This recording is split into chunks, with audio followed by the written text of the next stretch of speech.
Pensaron que había terminado, y esa fue la parte más peligrosa.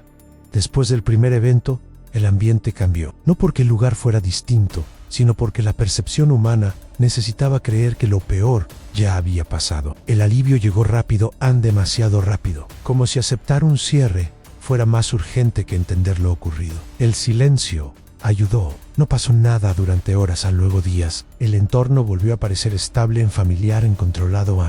Y cuando nada ocurre durante el tiempo suficiente, la mente humana interpreta eso como una conclusión natural. Ya está, terminó. Ese pensamiento no se dijo en voz alta, no hizo falta, se manifestó en los gestos, en la forma de caminar, en la manera de mirar alrededor sin realmente mirar. La tensión inicial se diluyó poco a poco, reemplazada por una calma artificial, sostenida únicamente por la ausencia de nuevos incidentes. Ese fue el error, porque el silencio no siempre es un final, a veces es solo una pausa. Los humanos necesitan cierres claros, un antes y un después bien definidos, algo que marque el fin de una amenaza. Sin eso, la ansiedad se vuelve insoportable. Por eso, cuando el peligro no se repite de inmediato, la mente lo archiva como un evento aislado, al algo que ocurrió y ya no volverá a ocurrir. Pero esa lógica solo funciona desde un lado. Mientras los humanos comenzaban a relajarse, el entorno no había cambiado. Las rutas seguían siendo las mismas. Los horarios también. La rutina intentaba recuperar su forma original, como si nada hubiera pasado realmente. Y ahí, en ese intento de normalidad, se sembró la falsa seguridad. Nadie hablaba del tema con la misma intensidad.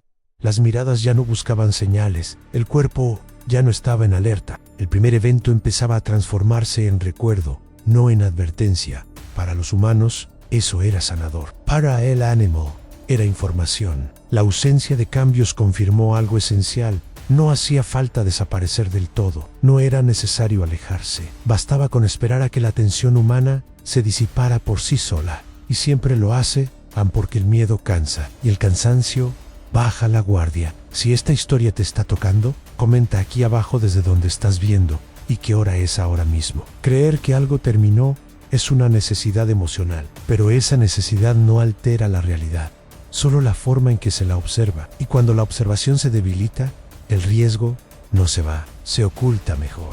Pensaron que había terminado porque necesitaban creerlo, pero lo que no se entiende no se va. Solo esperan. El error fue confundir silencio con final. Y son cosas muy distintas. Después del primer evento, la calma regresó sin anunciarse. No hubo una señal clara de cierre, pero tampoco hubo nuevas advertencias. El ser humano está programado para interpretar la ausencia de estímulos como seguridad. Si nada pasa, entonces ya pasó. Ese razonamiento es cómodo, permite retomar rutinas, recuperar el ritmo, dejar atrás la tensión. Nadie quiere vivir en alerta permanente. Por eso, cuando el peligro no se repite, la mente se aferra a la idea de que fue un caso aislado. Pero el silencio no confirma nada, solo oculta. Durante esos días, el lugar parecía igual. Los sonidos habituales regresaron. La actividad continuó. El entorno ofrecía todas las señales de normalidad que alguien necesitaba para convencerse de que todo estaba bajo control. La vigilancia bajó sin que nadie lo decidiera. Ocurrió de forma gradual. Primero, dejaron de hablar del tema. Luego, de mirarlo. Finalmente, de pensarlo. Y cuando algo deja de pensarse, deja de anticiparse. Eso es lo que el animal percibió con claridad.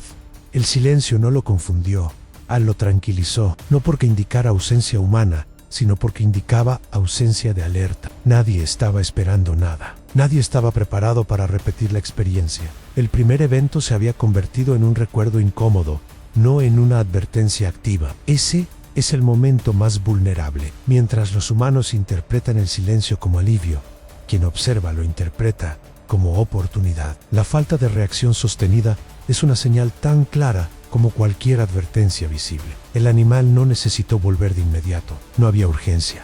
Sabía que el tiempo jugaba a su favor, que cada día sin incidentes reformaba la falsa sensación de cierre, que la repetición de la rutina terminaría imponiéndose, como siempre ocurre. El silencio no marcó el final, marcó el comienzo de la espera. Y cuando la espera es entendida de esa forma, el regreso deja de ser una posibilidad lejana y pasa a ser una consecuencia lógica. El animal nunca se fue del todo, solo dejó de ser visible. Mientras los humanos retomaban su ritmo, convencidos de que lo ocurrido había quedado atrás, la presencia seguía ahí, no de forma constante, no de manera evidente, pero lo suficiente como para no perder el contacto con el entorno. Esa es la diferencia clave. Irse implica abandonar, esperar implica permanecer. El animal no necesitaba estar cerca todo el tiempo, bastaba con regresar de forma intermitente, con observar desde los márgenes, con comprobar que nada había cambiado realmente, y nada había cambiado aún. Las mismas rutas, los mismos horarios, las mismas reacciones humanas. La falsa seguridad se había instalado por completo. Ya no había tensión en los cuerpos, ya no había miradas largas hacia el entorno. El primer evento se había diluido en la memoria colectiva como algo desagradable, pero superado. Eso confirmó todo. El animal entendió que el regreso no sería interpretado como continuidad, sino como sorpresa. Y la sorpresa juega a favor de quien aparece, no de quien reacciona. Porque nadie se prepara 2 veces para lo que cree que no volverá a ocurrir. La presencia intermitente cumplió su función. Cada visita silenciosa servía para verificar que el patrón seguía intacto, que el comportamiento humano no se había adaptado, que el aprendizaje había sido mínimo o nulo. Para los humanos, la ausencia visible significaba tranquilidad. Para el ánimo, significaba margen. El regreso no fue impulsivo, fue parte de una secuencia, una que había comenzado con el primer evento y que nunca se interrumpió del todo, solo cambió de ritmo. Eso es lo que vuelve inquietante a la repetición, rompe la idea de accidente. Cuando algo ocurre una vez, puede explicarse. Cuando ocurre 2 veces, exige una lectura más profunda, pero esa lectura solo aparece después. Antes, la mente se aferra a la esperanza de que no se repita. El animal regresó porque nada lo había expulsado realmente. No hubo cambios en el entorno, no hubo adaptación humana, no hubo ruptura del patrón. Todo seguía disponible, y cuando todo sigue disponible, regresar no es una decisión arriesgada, es una continuación. El regreso no fue impulsivo, fue una decisión sostenida en el tiempo. Cuando volvió, no lo hizo por necesidad inmediata ni por error. Regresó porque las condiciones seguían siendo favorables, porque nada indicaba que el primer evento hubiera provocado un cambio real. El entorno humano había absorbido el impacto y luego lo había olvidado.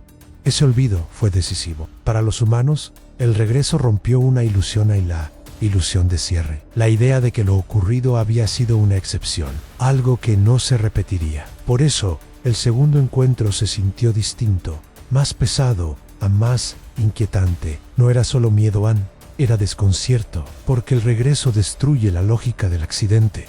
Obliga a aceptar que hay continuidad, que lo ocurrido antes no fue un punto final, sino un punto y seguido. Y esa idea es mucho más difícil de manejar. El animal no regresó al azar, regresó cuando la guardia estaba más baja que antes. La primera vez había sorpresa, la segunda había confianza acumulada, confianza en que ya se había sobrevivido una vez, en que si no pasó nada grave, entonces tampoco pasaría ahora. Ese pensamiento silencioso reduce la reacción. El regreso explotó esa reducción. El comportamiento humano seguía siendo predecible.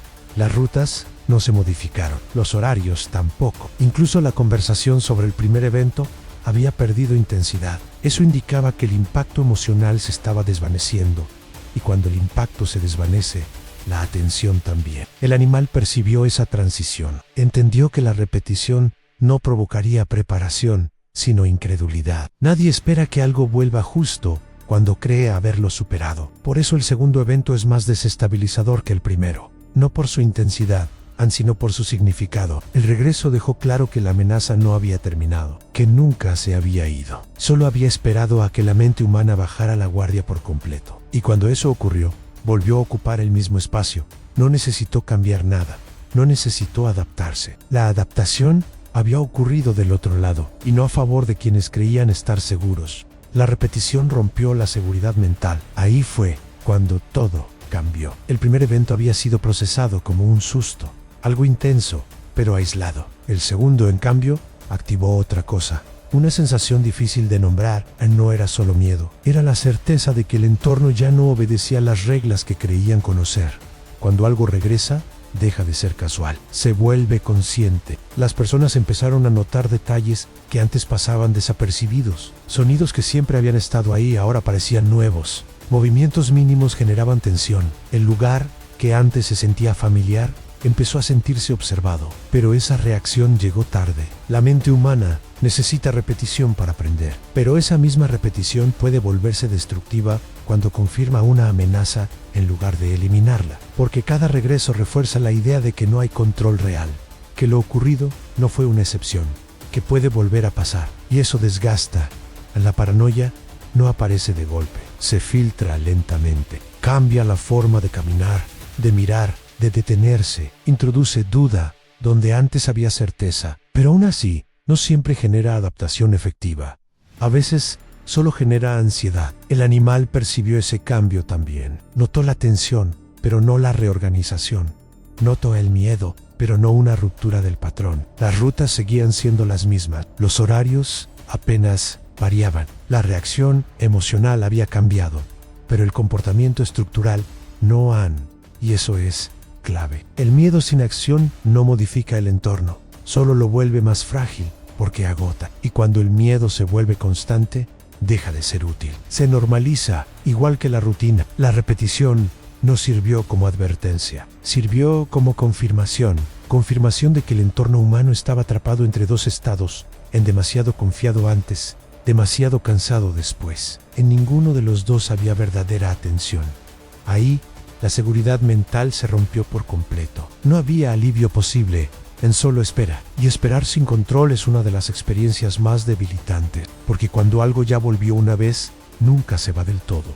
Lo entendieron cuando ya era tarde. El peligro nunca había terminado. El regreso no fue un evento nuevo, fue la continuación de algo que nunca se cerró. Pero esa comprensión llegó después, cuando la repetición ya había cambiado la forma de percibir todo. El entorno dejó de sentirse neutral. La idea de normalidad se rompió por completo, porque cuando algo vuelve, ya no se puede fingir que fue un error. Los humanos comenzaron a revisar cada decisión pasada, cada momento en que pensaron que todo estaba bien, cada señal ignorada en cada día en que el silencio fue interpretado como alivio. Y en esa revisión apareció una verdad incómoda. Nunca hubo un final real. Solo hubo una pausa aceptada como cierre. El animal no regresó porque algo cambió. Regresó porque nada cambió. Eso fue lo más difícil de aceptar, que el primer evento no provocó adaptación, solo provocó miedo temporal. Y el miedo, cuando no se transforma en acción consciente, se diluye. Deja espacio para que todo vuelva a su estado anterior, exactamente como ocurrió. El regreso expuso la diferencia entre sobrevivir y aprender. Sobrevivir da una falsa sensación de victoria. Aprender exige modificar comportamientos, romper rutinas, aceptar que el entorno no es estático. Eso no pasó. Y cuando no pasa, la repetición deja de ser sorprendente. Se vuelve lógica e inevitable. El animal no necesitó insistir, solo aprovechó la falta de ruptura. Después del segundo evento, ya no hubo excusas simples. Nadie pudo decir que fue mala suerte. Nadie pudo llamarlo coincidencia. La repetición eliminó cualquier explicación cómoda. El peligro no había terminado, solo había esperado a que lo creyeran. Creer que algo terminó es una necesidad humana. Nos permite seguir adelante sin cargar con la tensión. Pero esa necesidad no cambia la realidad, solo la oculta por un tiempo. Esta historia no trata de un animal que volvió, trata de personas que bajaron la guardia demasiado pronto. El primer evento fue una advertencia, el silencio posterior fue una trampa, el regreso fue la confirmación. Porque lo verdaderamente peligroso no es lo que aparece una vez, es lo que vuelve cuando ya no lo esperas. Cuando estás cansado de tener miedo, cuando necesitas creer que todo acabó. El animal no regresó por azar, regresó porque el momento volvió a ser suyo. Y eso deja una pregunta inquietante. ¿Cuántas veces confundimos el silencio con un final? A veces el peligro se oculta y espera, y puede regresar cuando menos lo esperas.